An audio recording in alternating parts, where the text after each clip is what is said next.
Hello friends, welcome to my channel educator sport. आज हम discuss करेंगे MCQs on introduction to computers और मैं उम्मीद करता हूं कि आपके लिए ये लेक्चर फ्रूटफुल होने वाला है। तो चलिए शुरू करते हैं। Question number 1, what does CPU stand for? Option a computer programming unit, central processing unit, control processing unit, computer peripheral unit. इसका राइट ऑप्शन है बी, सेंट्रल प्रोसेसिंग यूनिट। तो चलिए अब इसको एक्सप्लेन करते हैं। सीपीयू होता क्या है? द सीपीयू और सेंट्रल प्रोसेसिंग यूनिट एक प्राइमरी कंपोनेंट होता है कंप्यूटर का, जो कैरी करता है instructions of a computer program की इंस्ट्रक्शंस को कैरी आउट करता है by performing basic arithmetic logical control and input output operations. Question number 2, which of the following is an example of input device? Option है printer, monitor, keyboard, speaker. इसका right option है सी, keyboard. A keyboard is an input device that allows user to input data and commands into the computer. Keyboard वो input device होती है जिससे हम computer में data को इनपुट कर सकते हैं। Question number 3, which component is responsible for storing data permanently in a computer? Option है RAM, CPU, hard disk drive जिसकी शॉर्ट फॉर्म है एसडीडी, कैश मेमोरी। इसका राइट ऑप्शन है C, hard disk drive. Explanation, the hard disk drive is a non volatile storage device. ये एक non volatile storage device है used for storing and retrieving digital information using rapidly rotating disk coated with magnetic material. What does RAM stand for? Option A, read only memory, random access memory, read and modify, real time access memory. इसका right option है B, random access memory.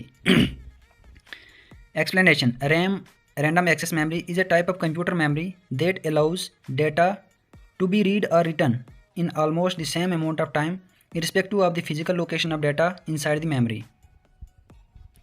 Question number 5, which programming language is widely used for web development?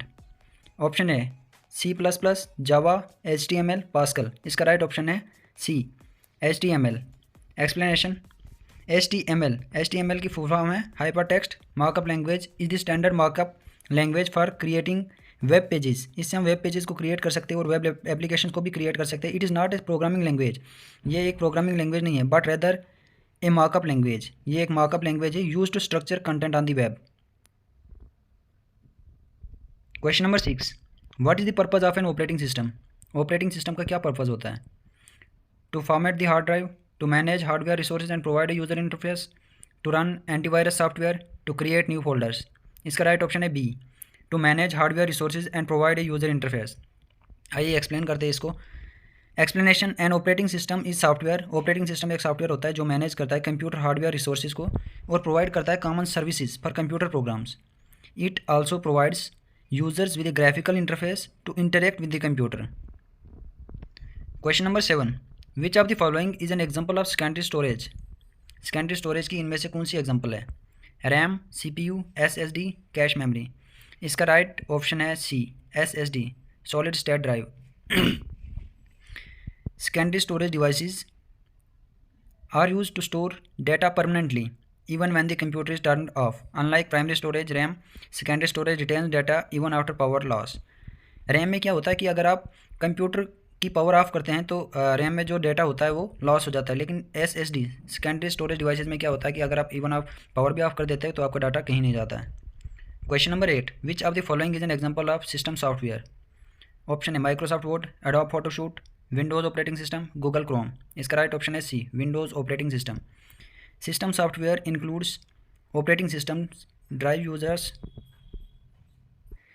System software क्या होता है कि इसमें operating system include करता है जैसे device drivers, utility softwares and others such program that have the computer. और सारे वो प्रोग्राम जो कंप्यूटर को रन करने में हेल्प करते हैं। Hardware and application software to interact and function together, जिससे कंप्यूटर के फंक्शंस आसानी से हो सकते हैं।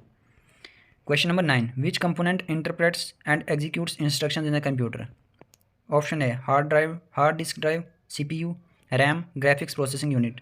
इसका राइट ऑप्शन है बी, सीपीयू। सीपीयू क्या है? Central processing unit interprets and executes instruction stored in the computer's memory performing basic arithmetic logic control and input output operation specified by the instructions.